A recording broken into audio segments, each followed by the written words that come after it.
안녕하세요. 저는 올해로 결혼 10년 차가 되는 40대 중반의 평범한 남자입니다.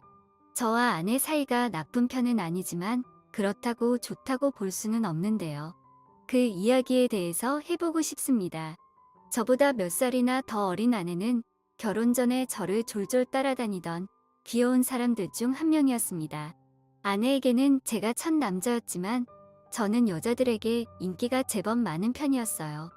젊은 시절에 잠깐 음악 다방에서 DJ를 한 적이 있었는데 그때부터 이상하게 주변에 여자들이 많이 꼬이더라고요. 그렇다고 제가 특별하게 잘생기거나 돈이 많은 것도 아닙니다. 평범한 외모에 평범한 몸을 가지고 있지만 그저 다른 남자들에 비해서 말을 조금 재치 있게 잘하는 편인데 어떨 때는 여자들이 정말 파리떼처럼 주변에 모이는 바람에 저를 두고 여러 명의 여자들이 싸우는 적도 심심찮게 있었어요. 제 자랑처럼 들리시겠지만 사실 이게 중요한 건 아니고요. 아무튼 그러다 보니 젊을 때는 당연히 만나는 여자를 심심찮게 갈아치우며 방탕하게 살았는데 그렇게 망나니 같던 저를 잡아준 것이 지금의 아내였습니다. 저를 좋아하고 따라다니던 다른 여자들과 아내는 조금 달랐어요. 유복한 집에서 태어나서 행동 하나하나가 기품이 있었고 얼굴도 예쁘고 꾸미고 다니는 행색에는 뷰티가 줄줄 흘렀습니다. 솔직히 이런 여자가 왜 나를 좋아하는지 이해할 수 없을 정도였으니까요. 하지만 다른 여자와는 달리 아내는 작은 일에도 항상 진심으로 저를 걱정하고 아끼는 마음이 느껴졌고 그런 아내의 마음을 받아주면서 저희는 결혼까지 하게 되었습니다. 그런 아내에게 지금까지 감사함을 느끼고 있습니다. 아내가 가지고 있는 순진한 모습은 연기가 아니라 정말로 남자 경험이 아예 없었어요. 제가 인생에서 첫 남자였고 그런 아내에게 저는 막중한 책임감을 가지게 되었습니다. 아내는 선천적으로 몸이 약해서 아이를 가지면 아내의 몸에 무리가 갈 수 있다는 말에 저는 아이까지 포기하고 말았습니다. 그 정도로 아내는 제 인생에서 중요한 사람이 되었어요.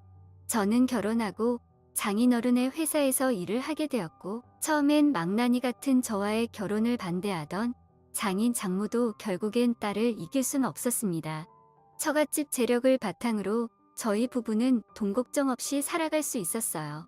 하지만 단 하나 이런 완벽한 아내에게도 단점이 있었는데 남자 경험이 없다 보니 애교도 없고 부부 생활조차도 아무런 재미를 느끼지 못하더라고요. 재미가 없으니 아무런 새로운 시도도 할 수 없었고 아내와의 결혼 생활 자체는 행복하고 만족스러웠지만 부부 생활은 점점 멀어지고 있었습니다. 결혼을 하면 다른 부부들도 이렇게 조금씩 서로에게 소원해진다던데 우리도 그런 모습이구나 하고 생각했습니다. 그래도 저는 결혼 생활 내내 아내 외에 다른 여자에게 한눈을 팔아본 적은 없습니다. 그것이 제 인생을 구원해준 아내에 대한 의리라고 생각했고 남자가 결혼 전엔 얼마든지 다른 여자를 만나도 괜찮지만 결혼하고 한 여자와의 사랑을 맹세하고 난 뒤에는 다른 여자를 만나는 것은 안 된다고 생각했어요. 하지만 지금이라도 얼마든지 밖에서 다른 여자를 꼬실 수 있다는 생각은 항상 하고 있었고 실제로도 주변에 얼마든지 저 좋다는 여자는 많았습니다. 아내와의 부부관계가 해가 갈수록 시들해지자 저는 점점 밖으로 나돌았어요. 그렇다고 다른 여자를 만나고 바람을 피고 다니는 것은 절대 아니었고 그냥 친구들과 골프를 치러 간다거나 술자리를 갖는 것이 전부였습니다. 저만의 개인 시간을 가지는 것이죠. 그러던 어느 날 친구와 둘이서 술자리를 갖고 있었어요. 평범하게 술을 마시던 중에 친구가 갑자기 자기 아는 지인을 소개시켜주고 싶다면서 이 자리에 불러도 되냐고 묻더라고요. 그래서 별 생각 없이 그러라고 했고 얼마 후에 처음 보는 남자가 합석하게 되었습니다. 나이는 저희와 동갑이었고 제 친구와 친하게 지내는 사람이라고 했어요. 평소에 골프도 잘 치고 취미도 비슷하니까 친하게 지내면 재미있겠다면서 그렇게 남자 셋이 함께 술잔을 부딪히며 시간을 보냈습니다. 한참 술이 들어가니까 서로의 고민을 털어놓게 되었는데 저는 제 아내와의 부부관계가 재미없는 것이 고민이라는 말을 하게 되었고 그러자 그 남자도 자기도 요즘 그것 때문에 너무 걱정이라면서 제 말에 적극적으로 공감해 주었습니다. 모처럼 동지를 만나서 한참 신나게 떠들면서 술을 마셨어요. 가끔은 이렇게 처음 보는 사람과의 술자리도 괜찮구나 싶었습니다. 그렇게 자리를 마치고 저희는 전화번호까지 주고받을 정도로 친해졌습니다. 하지만 집에 돌아가서 자고 일어났더니 전날에 친하게 놀았던 기억이 희미해지고 뭔가 먼저 연락을 하기가 부담스럽게 느껴지더라고요. 그래서 그냥 하루 재미있게 놀았으면 됐다 싶어서 연락을 하지 않았습니다. 저는 다시 일상으로 돌아갔고 장인어른 회사를 열심히 다니면서 일을 했어요. 며칠이 지나 갑자기 그 남자로부터 연락이 왔습니다. 제 아내와 한번 데이트 해보실 생각 있으신가요? 라는 너무 뜬금없는 소리에 그 문자를 본 순간 머리털이 쭈뼛 서는 듯한 기분을 느꼈어요. 처음 듣자마자 무슨 말을 하는지 바로 이해할 수 있었지만 저는 모르는 척을 하고 그게 무슨 말이냐고 물었습니다. 그러자 그 사람은 그냥 자기 아내를 만나서 데이트도 하고 밥도 먹고 그런 거라면서 너무 부담스럽게 생각하진 말아달라고 하더라고요.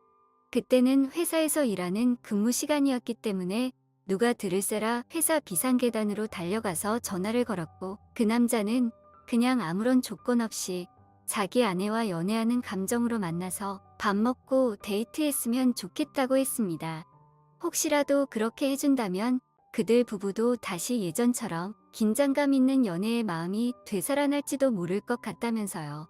저는 주저하고 대답을 하지 못하고 있었는데 그 남자가 이번 주말에 아내를 데리고 나올 테니까 셋이서 함께 만나자고 하고는 전화를 끊더라고요. 이게 말로만 듣던 그런 건가 싶어서 어안이 벙벙했고 뭔가 위험하다는 생각이 들어서 거절해야 할 것 같았는데 호기심이라는 게 참 무서웠습니다.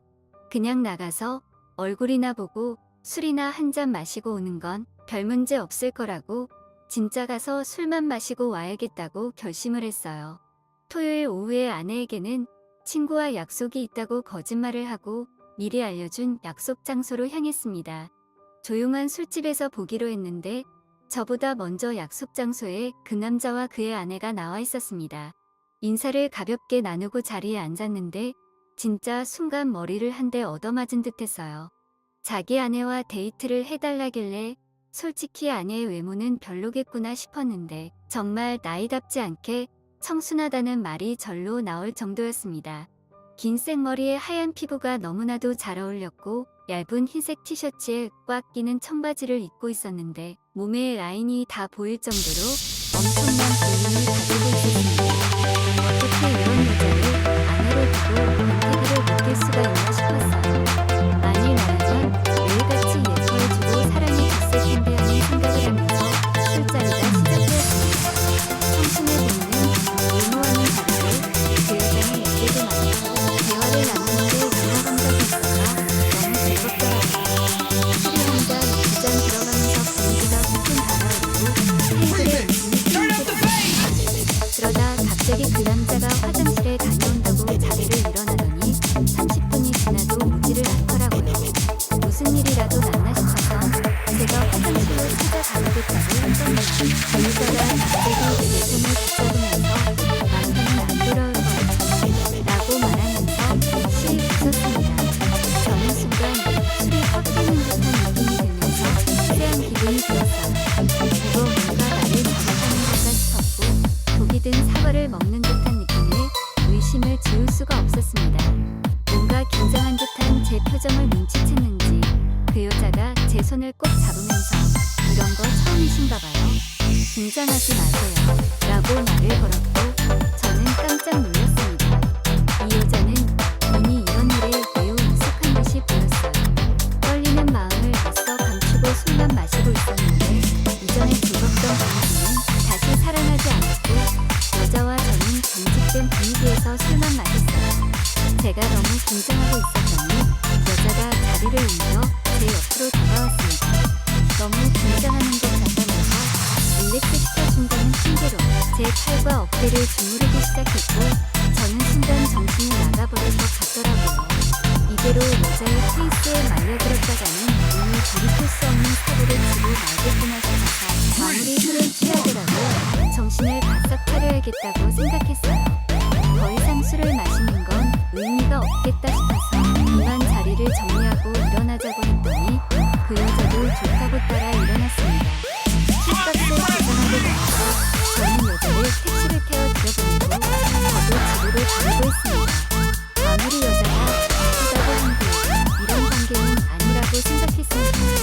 큰 길 쪽에 택시가 다닐 만한 곳으로 걸어갔는데 이 여자가 갑자기 제게 팔짱을 끼더니만 그쪽은 큰 길이고 아무것도 없어요. 반대쪽으로 가야지 방 잡을 수 있을 텐데 라고 제게 말했습니다. 저는 진짜 제가 방금 들은 게 무슨 소린가 싶었어요. 아무리 제가 젊은 시절 저 좋다고 따라다니는 여자들이 많았다지만 이 정도로 대놓고 들이대는 여자는 처음이었습니다. 그리고 팔짱을 낀 그 손에서 저는 거부할 수 없는 힘을 느꼈어요. 이 자리에서 그녀를 뿌리치고 도망치고 싶었지만 어쩔 수 없이 그녀의 손에 이끌려 다시 번화가 안으로 끌려 들어가고 말았습니다. 이대로 끌려간다면 오늘 밤 사고를 치게 될 것이고 그렇다면 아내를 떳떳한 얼굴로 마주 볼 수 없다고 생각했습니다. 그리고 단순하게 하룻밤 즐겁게 보내는 것을 넘어서 너무나도 위험하다는 생각이 자꾸만 들더라고요. 무슨 미인들을 통해서 저를 정신 못 차리게 해놓고 나중에 이걸 빙의로 제게 협박을 한다거나 하는 안 좋은 상상이 자꾸 들었습니다. 한참 그녀에게 이끌려서 어떤 분의 모습이 떠올랐습니다. 일단 가까운데 보이는 곳에 방을 잡고 그녀에게 먼저 방으로 올라가 있으라고 방키를 건네주었어요. 저는 편의점에 가서 준비할 것을 사와야겠다고 말을 했더니 그녀가 알아듣고는 눈웃음을 짓더라고요. 그럼 빨리 갔다 와야 해요. 나 먼저 씻고 있을게. 라는 말을 듣고는 정말 정신 안 차리면 간이고 쓸개고 다 빼갈 만한 여자구나 싶었습니다. 여자를 엘리베이터에 태워 올려 보내고 그 길로 저는 뒤도 돌아보지 않고 도망쳐 나와버렸습니다. 택시를 잡고 집으로 돌아오는데 그 남자에게서 전화가 왔고 저는 너무 무서워서 전화도 받지 않고 바로 차단을 걸어버렸어요. 집에 돌아오니 아내가 무슨 일로 그렇게 사색이 되어 들어오냐고 물었고 순간 아내의 얼굴을 보니 안심이 되고 눈물이 나왔습니다. 이제 다 끝났다는 생각에 아내를 안고 엉엉 울어버렸어요. 다음날 그 남자를 소개시켜준 친구에게서 연락이 왔고 무슨 일이냐고 하길래 다시는 저한테 그 남자와 엮지 말라고 경고한 뒤에 전화를 끊었습니다. 정말 단순하게 그 부부가 스릴을 즐기려고 했을 수도 있죠. 하지만 제가 그 부부의 제안에 응했다가는 정상적으로 아내와 가정을 유지하고 살아갈 수는 없었을 겁니다. 그때 제가 현명함을 발휘한 덕분에 큰일이 생기지 않은 것이 어쩌면 저희 부부관계를 다시 회복시켜준 열쇠인 것 같기도 합니다. 늘 조심해야겠다고 생각하게 되네요.